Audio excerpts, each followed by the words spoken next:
Merhaba sayın takipçilerim. Giresun Kuzulan Şelalesi bölgesini sizlere çekiyorum. Gelmek isteyenlere öncülük olur umarım.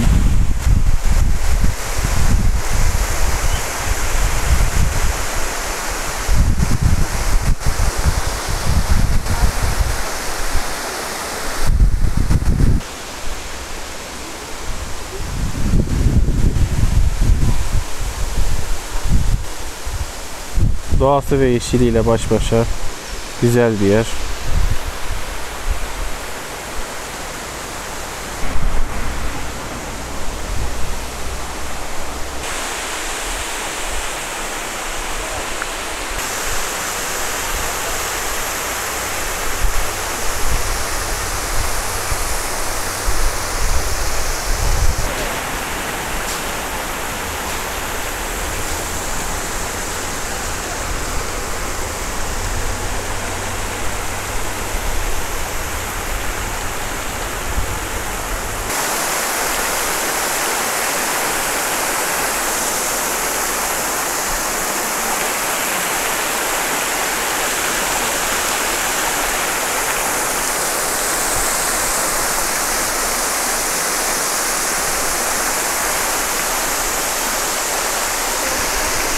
Evet, gelmek isteyenlere kısa bir video çektim.